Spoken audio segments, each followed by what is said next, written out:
காதல் வலி. மாதவன் பீரோவை திறந்து கத்தை கத்தையாக சூட்கேஸிலிருந்து பணம் எடுத்து அடுக்குவதை பார்த்து அவன் தந்தை காரணம் கேட்டார். அப்பா, நம்ம சோனுவை யாரோ கடத்திட்டாங்களா? 10 லட்சம் பணம் கேக்குறாங்க. இன்னும் கொஞ்ச நேரத்துல பணம் கொடுக்கலன்னா சோனுவை கொன்னுடுவேன்னு மிரட்டுறாங்க. போலீஸுக்கு போகக்கூடாதுன்னு நிபந்தனை. நீங்க பதட்டப்படாதீங்கப்பா, நான் பாத்துக்கிறேன். கடவுளே, சோனுவுக்கு எதுவும் ஆகக்கூடாது. சொன்னவன் காரில் பணத்துடன் வேகமாக கிளம்பினான். சோனு மாதவனின் ஒரே மகன். மொத்த சொத்துக்கும் அவன்தான் வாரிசு. இதை தெரிந்துதான் யாரோ அவனை கடத்தியிருக்கிறார்கள்.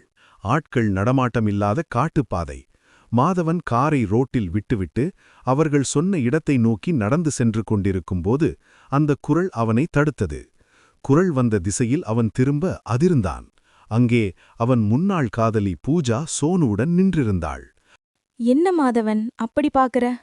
நான் தான் உன் முன்னாள் காதலி. உன் மகனை நான் தான் கடத்தினேன், பணத்துக்காக அல்ல.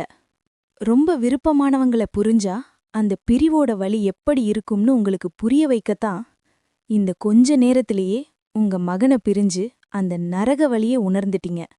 ஆனா நான் உங்கள பிரிஞ்ச நாள் முதல் இன்னிக்கு வர ஒவ்வொரு நிமிஷமும் ஒவ்வொரு நொடியும் அந்த வலியை அனுபவிச்சுக்கிட்டு இருக்கேன். மாதவன், உங்க அப்பாவோட பிடிவாதத்தால அந்தஸ்தை காரணம் காட்டி என்ன நீங்க கல்யாணம் பண்ணிக்கல. வேற கல்யாணம் பண்ணிக்கிட்டு என்ன முழுமையாக மறந்துட்டீங்க. ஆனா என்னால தான் உங்கள மறக்க முடியாம தினம் தினம் நரக வேதனைய அனுபவிச்சுக்கிட்டு இருக்கேன். இனியும் அந்த வேதனையை தொடர விரும்பல. நீங்களாவது சந்தோஷமா நல்லா இருங்க. நான் போறேன். அவள் சொல்லிக்கொண்டே வாயில் ரத்தம் வழிய சரிந்து கொண்டிருந்தாள். சோனு ஓடி வந்து தன்னை கட்டிப்பிடிப்பதையும் மறந்து இடிந்து போய் பார்த்துக் கொண்டிருந்தான் மாதவன்.